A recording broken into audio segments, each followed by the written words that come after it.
Dear students, good morning. In previous video, we have studied about Paleolithic tools and discovery of fire. In this video, we are going to start Paleolithic age in the Deccan. तो डेक्कन क्षेत्र में, Deccan reason में जो Palaeolithic as के अवशेष मिले हैं या रिमेन्स मिले हैं उसके बारे में हम लोग इसमें जानकारी लेंगे।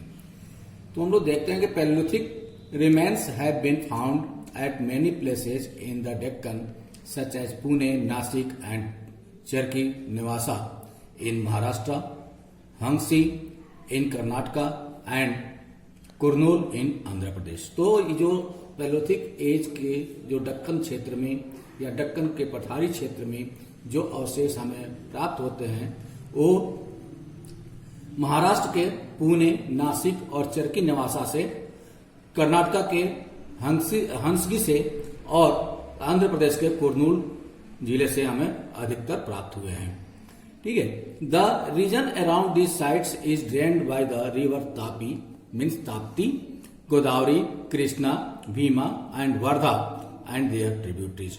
इस क्षेत्र में जो नदियां बहती थी या इस क्षेत्र में जो सिंचाई की व्यवस्था थी या जो भी थी या पानी की व्यवस्था थी वो इन नदियों के द्वारा की जाती थी। तापी नदी, गोदावरी, कृष्णा, भीमा और वर्धा नदियां और इसकी सहायक नदियां यहाँ पे बहा करती थी इस क्षेत्र में। आज भी इन नदियों ये नदियां सब यहाँ पे है। In the Paleolithic age, rainfall in the Deccan seems to have been heavier than it is today. This is confirmed by finds of the remains of animals like the Indian rhinoceros and wild ox, which prefer wet climates. The region was lightly forested. तो हम लोग देखते हैं कि ये जो Palaeolithic as के जो डेक्कन का क्षेत्र था इसमें आज की अपेक्षा हेवियर रेनफॉल होता था। रेनफॉल काफी अधिक होता था और ये कैसे कंफर्म होता है, हमें ये कंफर्म करने के लिए इतना हमें अधिक है कि यहाँ पे इंडियन राइनोसोर्स और वाइल्ड ऑक्स पाए जाते थे जिनको की वेट क्लाइमेट की आवश्यकता होती है। ठीक है। और यहाँ पे जो फॉरेस्ट है, फॉरेस्ट यहाँ पे बहुत ही कम पाए जाते थे, मतलब लाइटली फॉरेस्टेड था ये एरिया। जो डेक्कन का एरिया था ये लाइटली फॉरेस्टेड था, मतलब यहाँ पे फॉरेस्ट बहुत ही कम पाए जाते थे। Large numbers of palaeolithic tools made from pebbles have been found at places on high banks along the rivers. This places were possibly factory sites where the palaeolithic people of the region made their tools. Large number में, अधिकतर संख्या में यहाँ पे Palaeolithic औजार के अवशेष भी पाए जाते हैं जो कि पेबल्स से बनाए जाते थे। और ये जो नदियां थी, जो रिवर्स थे, उनके हाई बैंक्स में, उच्च किनारे पे ये पाए जाते थे। और इससे प्रतीत होता है, आशा है कि ये यहाँ पे फैक्ट्री साइट्स हुआ करता था जो कि पैलियोलिथिक पीपल वहां पे टूल्स का निर्माण करते थे। ये फैक्ट्री साइट्स हुआ करते, आशा है, पॉसिबिलिटी है कि यहाँ पे फैक्ट्री साइट्स हुआ करता था जो कि जहां की पैलियोलिथिक पीपल्स जो थे इस क्षेत्र में अपना टूल्स वगैरह बनाते थे, औजार बनाते थे। The higher banks further away from the rivers are older than the lower ones closer to the rivers. This knowledge helps archaeologist to determine which tools are older. जो हायर बैंक्स था वो आज क्या है, नदियों से दूर हो गया है। ठीक है। और जो ओल्डर समय में जितने दूरी पे था उसका अब जो लोअर वन वो अब लोअर बन गया है, मतलब कि निचला भाग हो गया है। और ये क्या नाम है, क्लोजर हो गया है। कहां से नजदीक हो गया, किससे, रिवर से नजदीक हो गया है। और ये जानकारी देता है हमें कि किसको, आर्कियोलॉजिस्ट जो भी हैं, जो भी अवशेष को जानकारी रखते हैं, अवशेष की रिमेन्स की जानकारी रखते हैं और खुदाई के द्वारा वो अवशेष को प्राप्त करते हैं या टूल्स को प्राप्त करते हैं, तो उनको ये पता लगाने में आसानी होती है या जानकारी करने में आसानी होती है कि कोई भी टूल्स कितना पुराना है, कितना ओल्डर है। ठीक है, तो इससे वो जो आर्कियोलॉजिस्ट है ये पता लगा लेते हैं। Remains of bones, horns and tusk of animals such as the wild ox and elephant such with weapons embedded in them suggest that these animals were hunted। ठीक है, जो बोन्स और हॉर्न्स, टस्क, ये सब जानवरों का जो है इससे पता लगता है कि ये वाइल्ड ऑक्स और एलिफेंट यहाँ पे पाए जाते थे, और ये जो बोन्स, हॉर्न्स या टस्क है इनसे वीपन्स भी बनाए जाते थे, एम्बेडेड वीपन्स भी बनाए जाते थे, जो कि हमें ये क्या करते थे, इनके द्वारा, वीपन्स के द्वारा जानवरों को हंटेड किया जाता था, जानवरों का शिकार किया जाता था। ठीक है, लार्ज पीस वर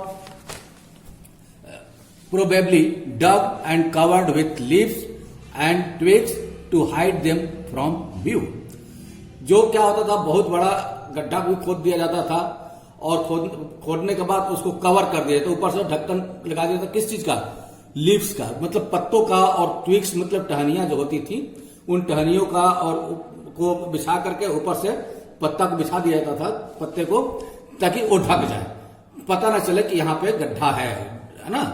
गड्ढे की खुदाई कर दी जाती थी, बड़े से गड्ढे की खुदाई करके उसको ढक दिया जाता था, ऊपर से ट्विग्स, टहनियां लगा करके लकड़ी की, ऊपर से पत्ता वगैरह से ढक दिया जाता था। ठीक है, large animals that fell into the pits and could not get out were killed. ठीक है, और जो बड़े बड़े जानवर होते थे वो उस बड़े से गड्ढे में क्या होता था, चलते चलते आते थे और टहनियां टूट जाती थी और उस गड्ढे में वो गिर जाते थे, बट वो बाहर नहीं निकल पाते थे और धीरे धीरे उसी में वो मर जाते थे।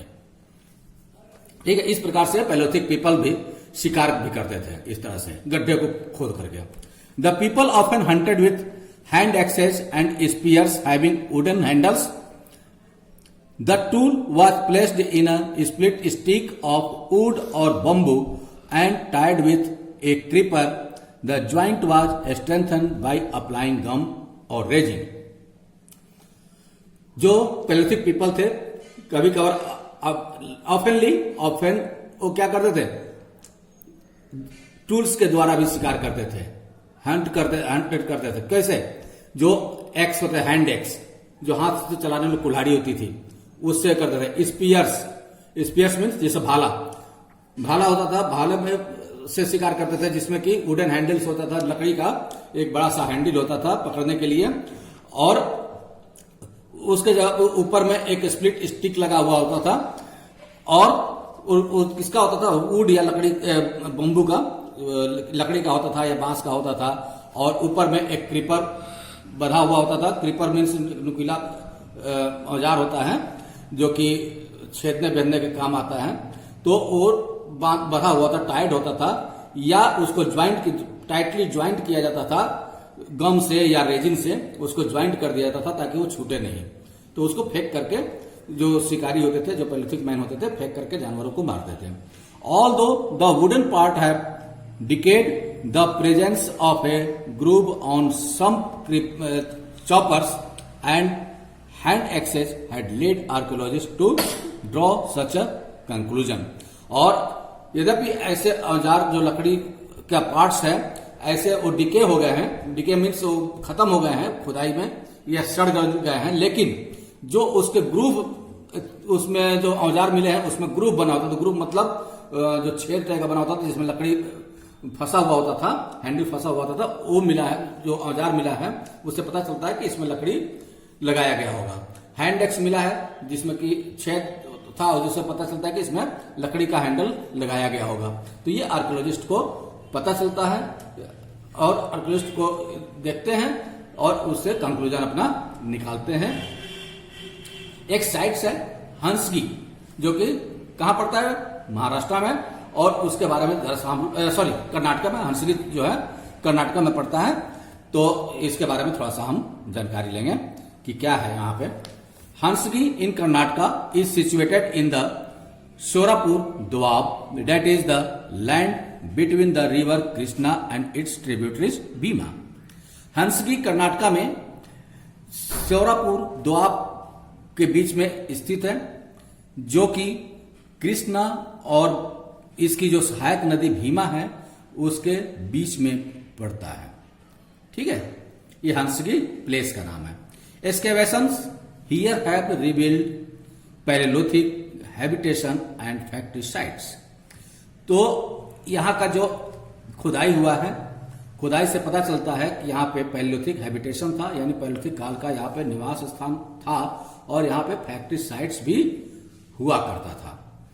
फैक्ट्री साइट्स पहले बता चुके हैं कि फैक्ट्री साइट्स था, इसलिए यहाँ पे निवास भी बढ़ता चला गया, लोगों का निवास भी यहाँ होता चला गया, क्योंकि वहां से जाने में उनको फैक्ट्री साइट्स भी या औजार बनाने के लिए जो काम का जो फैक्ट्री था वहां पे इन लोगों को जाने में आसानी होती थी, नजदीक पड़ता था, इसलिए यहाँ पे निवास करना लोग शुरू कर दिया था। The region has several springs which possibly supplied water to the people who lived here. तो इस रीजन में कई सारे स्प्रिंग्स, ठीक है, यहाँ पे कई सारे स्प्रिंग्स इस क्षेत्र में पाए जाते थे, जो कि यहाँ पे पानी की सप्लाई में सहायता करते थे, और लोगों को पानी की जरूरत पूरा होता। जो भी लोग यहाँ पे रहते थे उनको पानी की जरूरत है, जो स्प्रिंग्स या झरने यहाँ पे पाए जाते थे उससे उनको पूरा होता था। पानी की जरूरत है उनसे, उसकी स्प्रिंग से पूरा होती थी। The finds at the sites suggest that during the dry season the people camp near water sources and hunted large animals that came for a drink. जब ड्राई सीजन आ जाता था, सूखा मौसम आ जाता था, तो पानी की कमी हो जाती थी। तो उस टाइम में क्या करते थे जो पैलेलिथिक पीपल्स थे कि एक कैंप बनाते थे, एक जगह आके इकट्ठा हो जाते थे, कहां पे, जहां पे पानी का सोर्स है, पानी के सोर्स, पानी का जो स्रोत है वहां पे उसके आसपास में वो इकट्ठा हो जाते, वहां पे कैंप लगा लेते थे, कैंप लगा के वहां पे रहने लगते थे। और यहाँ पे जो पानी पीने के लिए जानवर, जो लार्ज एनिमल्स आते थे, जो बड़े बड़े जानवर आते थे पानी पीने के लिए, उनका ये शिकार कर लेते थे, ठीक है, उनका ये शिकार करते थे, हंटेड करते थे, है ना।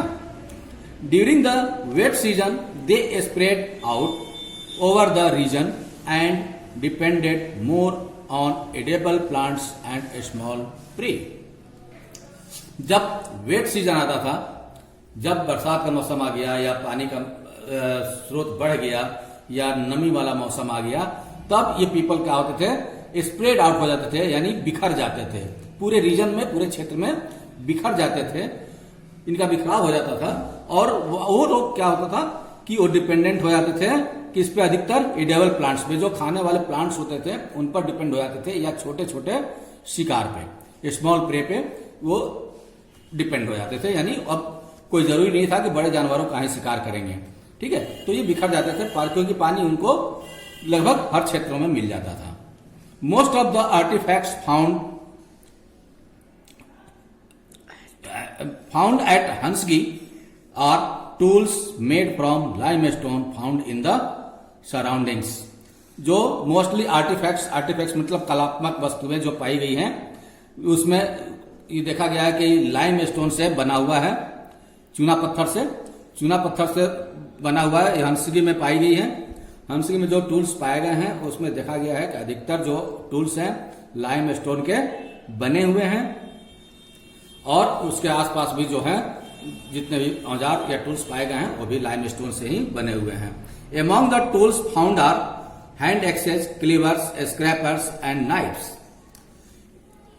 इसमें अधिकतर जो टूल्स पाए गए हैं, अधिकतर जो औजार पाए गए हैं, उनमें क्या है, हैंड एक्स, क्लीवर्स, स्क्रैपर्स और नाइफ्स ज्यादातर मिले हैं, ठीक है। Borers for making holes and tools that could be used both as borers and scrapers were also made. तो ये बोरर्स मतलब बोरिंग करने वाला, बोर करने वाला, होल करने वाला, ठीक है। तो ये बोरर्स का यूज भी किया जाता था होल करने के लिए, ठीक है। And tools that could be used both, और डिग करने के लिए या होल करने के लिए ऐसे औजार बोरर्स का यूज किया जाता था, और बोरर्स और स्क्रैपर का काम भी ये करता था। ओके, तो यहां पे स्टूडेंट्स हमारा अर्लीस्ट सोसाइटी हिस्ट्री का समाप्त होता है और नेक्स्ट वीडियो में next chapter. Okay, thank you, have a nice day.